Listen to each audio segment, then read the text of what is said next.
Good morning student. I hope you all are well. आज हम कथा सागर से जो फर्स्ट चैप्टर है दयालु राजकुमार उसकी कहानी पढ़ेंगे और उसके क्वेश्चन आंसर करेंगे।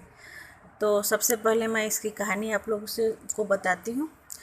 बहुत प्राचीन समय की बात है। भारत में कपिल वस्तु नाम की एक बड़ी सुंदर नगरी थी।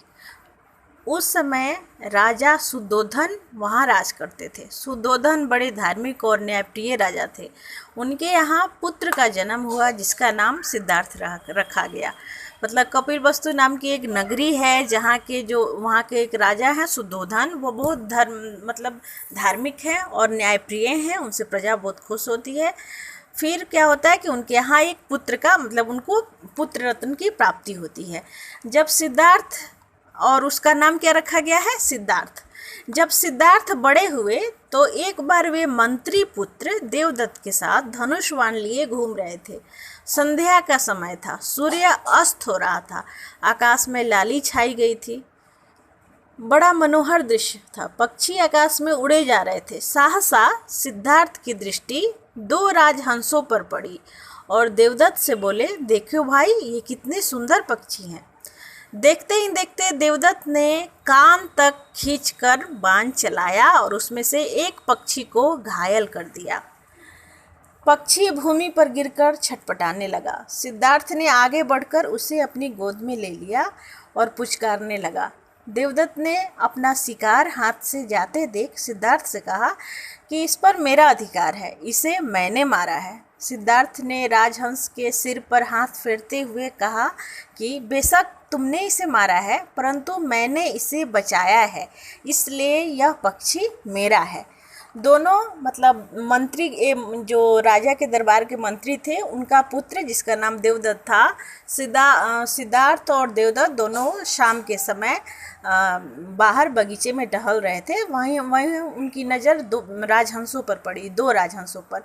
तो सिद्धार्थ ने देवदत्त से कहा कि देखो, वो राजहंस को देखो, कितने सुंदर पक्षी हैं। लेकिन अभी सिद्धार्थ ने ये बात कही, तब तक जो देवदत्त थे, मंत्री के पुत्र, उसने बाण से एक राजहंस को मार गिराया। जब एक राजहंस घायल हो गया तो सिद्धार्थ दौड़कर गए और उसको सहलाया, उसे उठाया।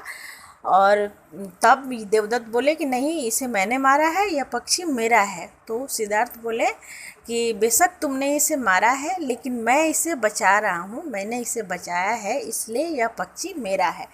राजकुमार सिद्धार्थ ने पक्षी की सेवा की, उसकी मरहम पट्टी की और उसे चारा दिया। कुछ समय बाद पक्षी स्वस्थ होने लगा। फिर एक बार देवदत्त ने सिद्धार्थ से कहा कि मेरा पक्षी मुझे दे दो, परंतु सिद्धार्थ नहीं माना। लाचार होकर देवदत्त ने महाराज के पास जाकर न्याय की गुहार की। पुकार की या गुहार की। महाराज ने दोनों को दरबार में बुलाया। राजकुमार सिद्धार्थ राजहंस को गोद में लिए हुए राज दरबार में पहुँचे। पक्षी डर के मारे राजकुमार के शरीर में लिपट रहा था। महाराज ने देवदत्त से पूछा कि अब तुम अपनी बात रखो। इस पर देवदत्त ने कहा, महाराज, इस पक्षी को मैंने अपने वाण से मारा है, इसलिए इस पक्षी पर मेरा अधिकार है। आप चाहें राजकुमार सिद्धार्थ से ही पूछ लें। महाराज की आज्ञा पाकर राजकुमार सिद्धार्थ ने खड़े होकर सिर झुकाकर नम्रता से कहा, हे राजन, यह तो ठीक है कि यह पक्षी देवदत्त के वाण से घायल हुआ है, पर मैंने इसे बचाया है। मारने वाले की अपेक्षा बचाने वाले का अधिक अधिकार होता है, इसलिए यह पक्षी मेरा है। अब राजा बड़े सोच में पड़े। देवदत्त का अधिकार जताना भी ठीक था और सिद्धार्थ का भी। राजा कोई निर्णय ना कर सके। अंत में एक वृद्ध मंत्री ने उठकर कहा कि हे महाराज, इस पक्षी को सभा के बीच में छोड़ दिया जाए।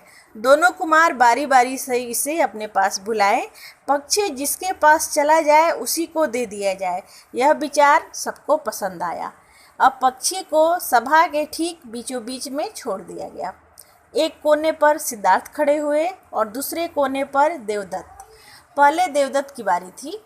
उसने पक्षी को बड़े प्रेम से बुलाया, परंतु वह डर के मारे उससे और दूर हट गया। ज्यों-ज्यों वो बुलाए, पक्षी डर से सिकुड़ता गया। अंत में देवदत्त हताश हो गए। अब राजकुमार सिद्धार्थ की बारी थी।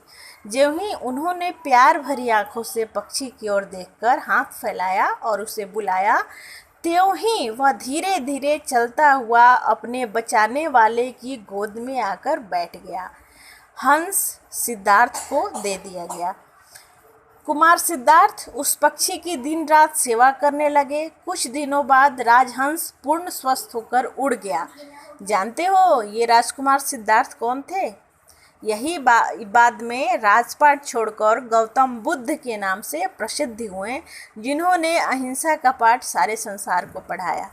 मतलब इस एक तो जो सिद्धार्थ थे वो गौतम बुद्ध, जो कि सारे संसार में अहिंसा का पाठ पढ़ाए, और बचपन से ही वो बहुत दयालु थे। उन्होंने जब देखा कि पक्षी घायल हुआ तो उसकी मरहम पट्टी की, उसको बहुत प्यार से रखा, इसलिए पक्षी ने सिद्धार्थ को चुना, देवदत्त को नहीं।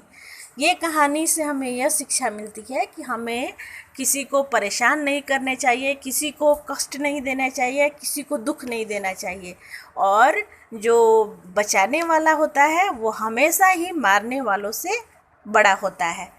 तो ये कहानी हमें यही शिक्षा मिलती है।